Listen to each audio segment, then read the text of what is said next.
Hello दोस्तों, मैं अमिता भास्कर। आज हम इस क्लास में श्वसन तंत्र के बारे में पढ़ेंगे। तो चलिए शुरू करते हैं आज की वीडियो। तो आज की वीडियो में हम श्वसन तंत्र पढ़ेंगे। देखते हैं इसमें अंगों का ऐसा समूह जो श्वसन की क्रिया में सहायक होता है, उन्हें सामूहिक रूप से श्वसन तंत्र कहते हैं। प्रत्येक जीव को जीवित रहने के लिए ऑक्सीजन की जरूरत पड़ती है, क्योंकि ऑक्सीजन ही हमारे द्वारा खाए गए भोजन का ऑक्सीडेशन करके हमें ऊर्जा प्रदान करता है। यहाँ पर देखते हैं भोजन के जटिल अणु।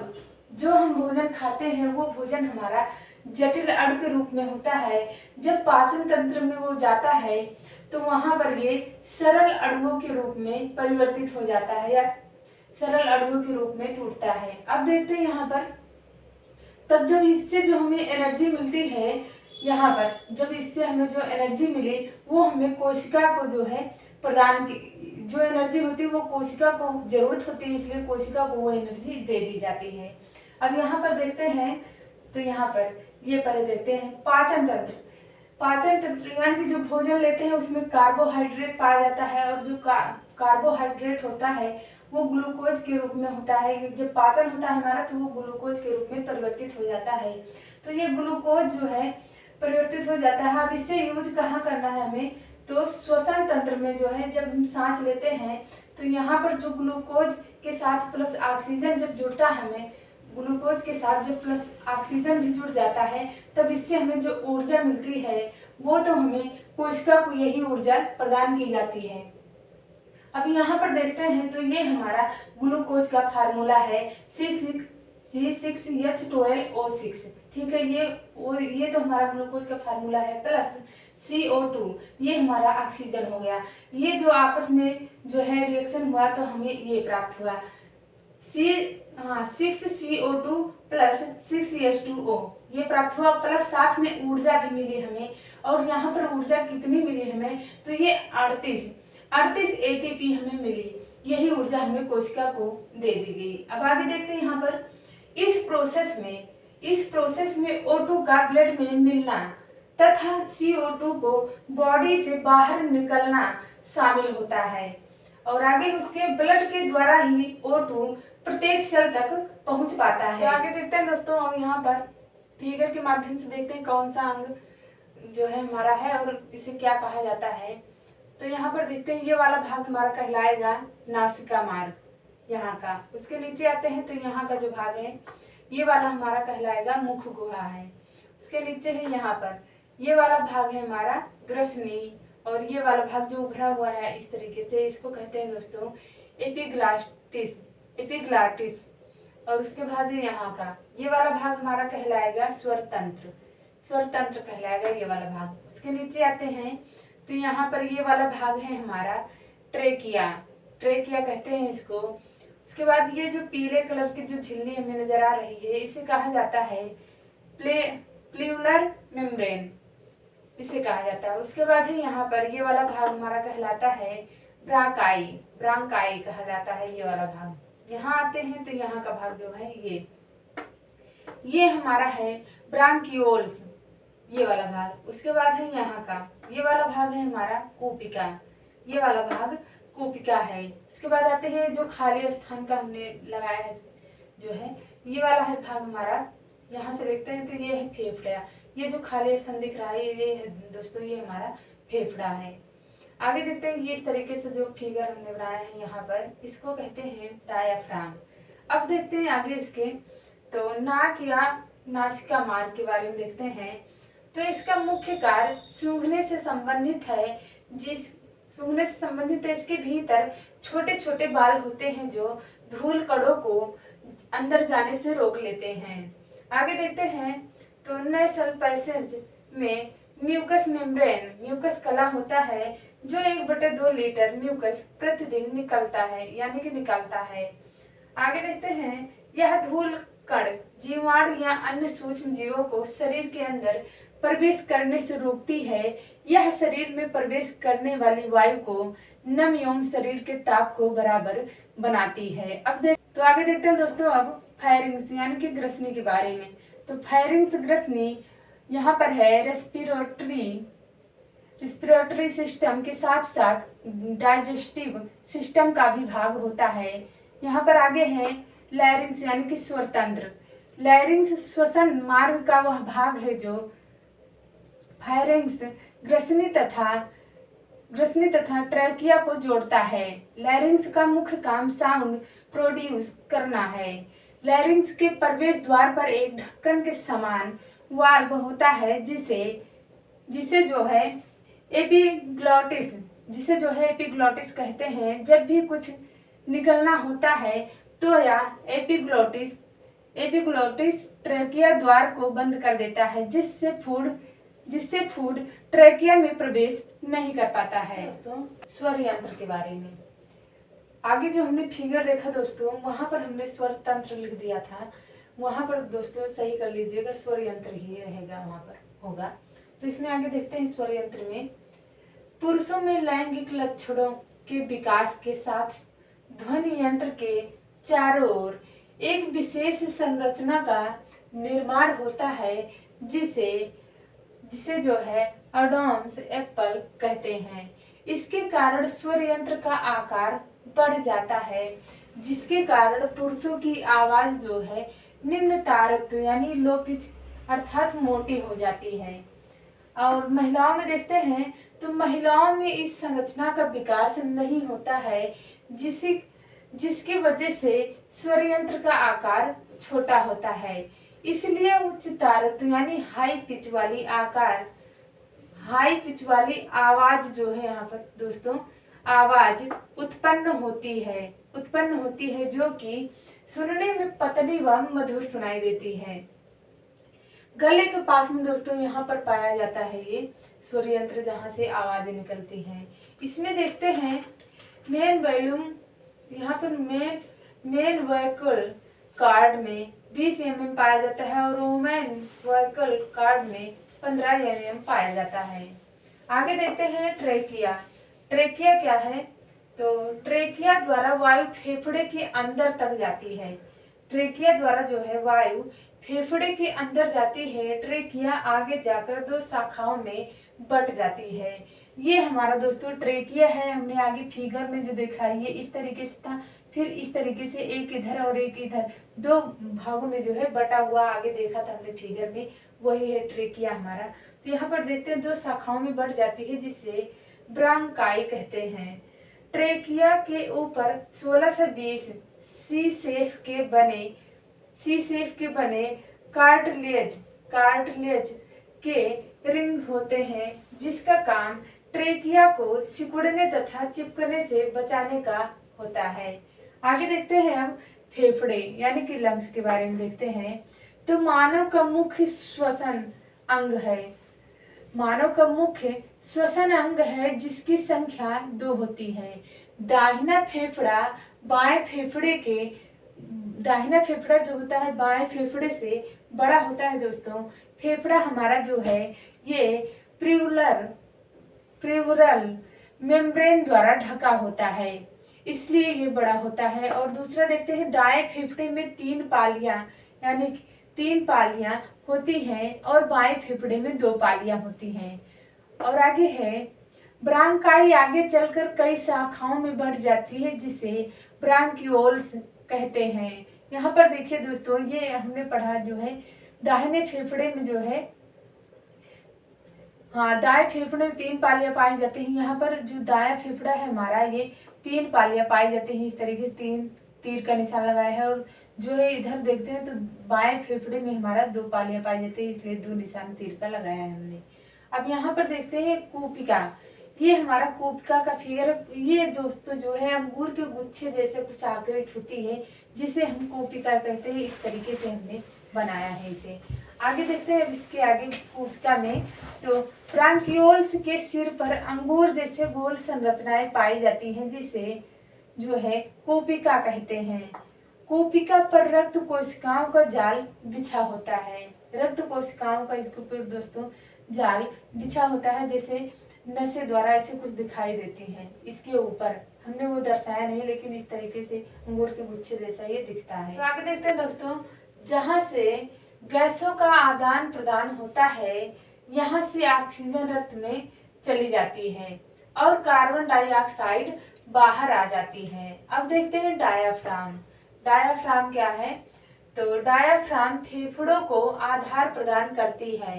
डायाफ्राम के ऊपर नीचे होने के कारण ही दोस्तों, ऊपर नीचे होने के कारण ही वायु फेफड़ों के अंदर बाहर होती है।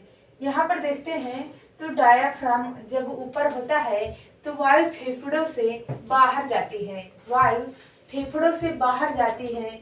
और जब डायाफ्राम हमारा नीचे होता है तो वायु फेफड़ों के अंदर आती है। यहाँ पर देखते हैं, जैसे मान लीजिए ये हमारा फेफड़ा है, ठीक है, ये हमारा डायाफ्राम है, ये हमारा डायाफ्राम है। डायाफ्राम, जब ये डायाफ्राम नीचे से ऊपर की तरफ जाता है दोस्तों, तो हमारा वायु फेफड़ों से जो है बाहर की ओर जाती है। और यही डायाफ्राम जो ऊपर से यहाँ से नीचे की तरफ आता है, तब यहाँ पर डायाफ्राम नीचे आता है तो वायु फेफड़ों के अंदर जाती है। जब डायाफ्राम नीचे आता है तो वायु अंदर जाती है, ठीक है। अब देखते हैं श्वसन प्रक्रिया। श्वसन प्रक्रिया क्या है? तो यह 3 प्रकार की होती है।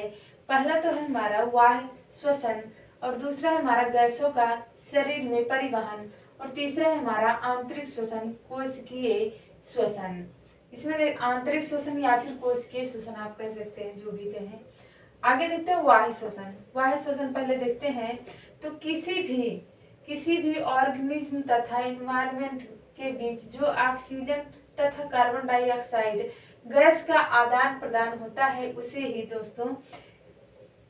ही यहाँ पर वायु श्वसन कहते हैं, उसे ही वायु श्वसन कहते हैं। यहाँ पर देखते हैं, सांस द्वारा लगभग 400 ml पानी प्रतिदिन हमारे शरीर से बाहर निकलता है। लगभग 400 ml पानी प्रतिदिन हमारे शरीर से बाहर निकलता है। यहाँ पर देखते हैं आगे, एयर यानी कि हवा का शरीर में आना, और यहाँ पर है हवा का शरीर से बाहर जाना। तो जब हवा हमारे शरीर में यानी कि अंदर आती है तो कौन कौन सी गैस कितने % तक अंदर साथ मिलाती है, तो देखते हैं। तो जब हवा शरीर के अंदर आती है तो नाइट्रोजन गैस आती है। नाइट्रोजन कितना % होती है? तो 78.09% होती है जब गैस अंदर आती है, ठीक है। और जब वही गैस शरीर से बाहर जाती है तब भी 78.09% होता है।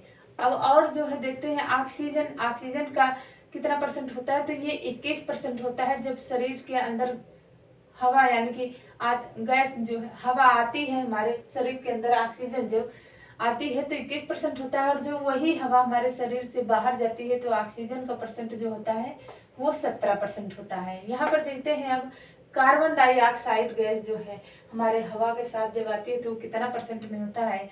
तो 0.03% होता है। और जब शरीर से जो है हवा बाहर जाती है तो यहाँ पर 4% होता है। अब देखते हैं गैसों का शरीर में परिवहन। गैसों का शरीर में परिवहन देखते हैं तो यहाँ पर ऑक्सीजन का फेफड़ों से शरीर के सभी सेल तक पहुँचना, ऑक्सीजन का फेफड़ों से शरीर के सभी सेल तक पहुँचना, कार्बन डाइऑक्साइड का फेफड़ों तक पुनः वापस आने के प्रोसेस को गैसों का शरीर में परिवहन कहते हैं। यहाँ पर देखते हैं ऑक्सीजन का परिवहन रक्त में उपस्थित हीमोग्लोबिन के द्वारा होता है। यहाँ पर देखते हैं जैसे O2 हमारा गैस हुआ EHB, यहाँ पर हीमोग्लोबिन हो गया, फिर बना जो हमारा रिएक्शन HbO2 बना, यहाँ पर ऑक्सी हीमोग्लोबिन बना। अब फिर यहाँ देखते हैं ऑक्सी हीमोग्लोबिन जो है यहाँ पर जो बना, यहाँ पर O2 + EHB यानी कि हीमोग्लोबिन बना। अब आगे देख कार्बन डाइऑक्साइड का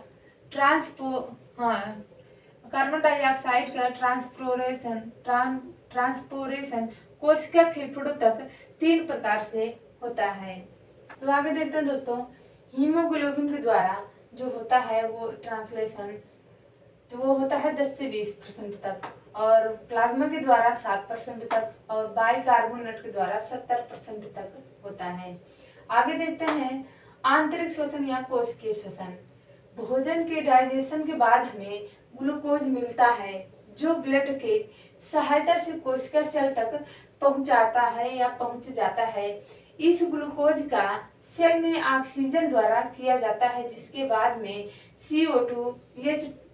CO2H2O तथा एनर्जी मिलती है। इस प्रोसेस को कोशिकीय श्वसन कहते हैं। अब देखते हैं कोशिकीय श्वसन हमारा दो प्रकार का होता है, एक तो अनाक्षी श्वसन और दूसरा है आक्षी श्वसन। तो अनाक्षी श्वसन देखते हैं क्या है। जो श्वसन ऑक्सीजन की अनुपस्थिति में होता है उसे अनाक्षी श्वसन कहते हैं। यहाँ पर देखिए दोस्तों, C6H12 और O6 ये हमारा ग्लूकोज है और यहाँ पर lactic acid plus CO2 plus H2O जब रिएक्शन हुआ तो यहाँ पर प्लस होगा, ये प्लस ऊर्जा। तो यहाँ पर जो ये हमारा ग्लूकोज से जब रिएक्शन हो तो हमारा लैक्टिक एसिड प्लस यहाँ पर CO2 प्लस H2O और प्लस में ऊर्जा जो मिली हमें 2 ATP मिली। अब देखते हैं यहाँ पर अनाक्षी श्वसन कोशिका द्रव्य साइटोप्लाज्म में पूरी होती है। एग्जाम्पल देखते हैं इसका, जैसे कीट, सूक्ष्मजीव, बैक्टीरिया, किण्वन प्रक्रिया। अब देखते हैं आक्षी श्वसन। जो श्वसन ऑक्सीजन की उपस्थिति में होता है उसे आक्षी श्वसन कहते हैं। यहाँ पर देखते हैं तो C6H12O6 प्लस O2 तो यहाँ पर जब रिएक्शन होगा तो हमें मिलेगा CO2 प्लस H2O प्लस साथ में एनर्जी यानी कि ऊर्जा भी। तो यहाँ पर बना हमारा 36 प्लस 2 ATP हमारा यानी कि 28 ATP ऊर्जा हमें मिली। अब देखते हैं आक्षी श्वसन कोशिकीय द्रव और माइटोकॉन्ड्रिया में पूरी होती है। जो आक्षी श्वसन होता है हमारा ये कोशिकीय द्रव यानी कि माइटोकॉन्ड्रिया में पूरा होती है। देखते हैं इसका एग्जाम्पल, तो यहाँ पर है एनिमल्स, ह्यूमंस, बर्ड्स etc आदि। आगे देखते हैं तो C6H12O6 यहाँ पर एरो होगा हमारा पायरुविक एसिड प्लस 2 ATP हमें ऊर्जा मिली, इसमें प्लस होगा तब। आगे देखते हैं इस प्रक्रिया को ग्लाइकोलाइसिस कहते हैं। इसमें ग्लूकोज बिना ऑक्सीजन के मसल में लैक्टिक एसिड बनता है, जिससे हमारे शरीर में थकावट महसूस होती है। अब देखते हैं आक्षी श्वसन। तो यहाँ पर है एरोबिक रेस्पिरेशन ऑक्सीजन की प्रेजेंस में होता है। यहाँ पर देखते हैं तो C6H12O6 प्लस जो है 6O2 एरो जो बनेगा हमारा वो बनेगा C6 जो है CO2 प्लस 6H2O प्लस ऊर्जा साथ में। और यहाँ पर जो कितनी ऊर्जा हुई हमारी, तो यहाँ पर 36 में दोस्तों 2 प्लस करेंगे तो हमारा 28 हो जाएगा, 38 हो जाएगा हमारा। तो 38 ऊर्जा जो मिली हमारी 38 ATP हमें प्राप्त हुई। आगे देखते हैं यहाँ पर इस प्रोसेस को दो साइकिल के द्वारा जो है कंप्लीट होता है।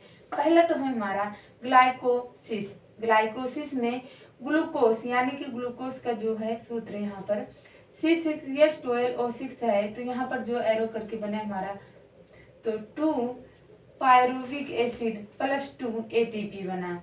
तो इसके आगे इसमें दूसरा है ग्लाइकोसिस साइकिल सेल के साइटोप्लाज्म में कंप्लीट होता है। दूसरा है हमारा क्रेब्स चक्र।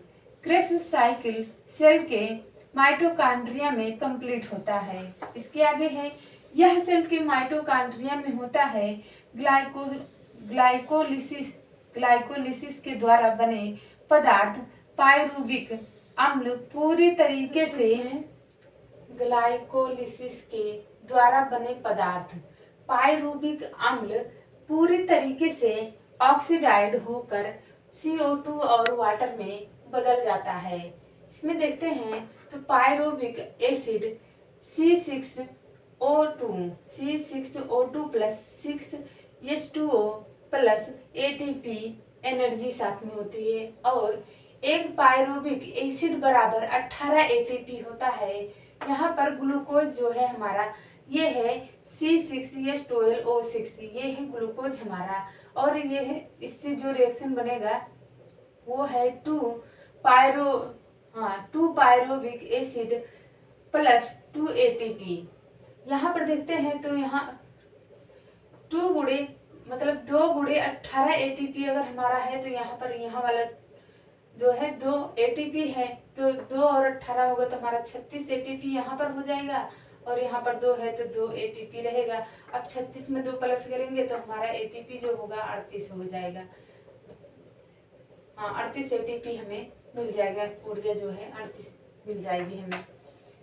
और जो है दोस्तों, इसमें हम जो कल यकृत वाला पढ़े थे, उस अगली वीडियो में जो वीडियो आप लोग देखे होंगे शायद, तो उसमें यकृत के भार के बारे में हम कुछ बताना चाहते हैं, क्योंकि उसमें जो 1.5 किलोग्राम लिखना था दोस्तों, वहाँ पर गलती से हमने उसको सिर्फ केवल ग्राम कह दिया, और ग्राम लिख भी दिया और बोल भी दिया, तो यही मिस्टेक हुआ था हमसे। तो वहाँ पर दोस्तों जो यकृत का भार होगा वो होगा हमारा 1.5 किलोग्राम होगा, यानी कि 1.5 किलोग्राम होगा, वहाँ पर ग्राम नहीं। तो आप लोग सही कर लीजिएगा। तो आज की वीडियो यहीं पर समाप्त हुई दोस्तों। आप लोगों का बहुत बहुत धन्यवाद।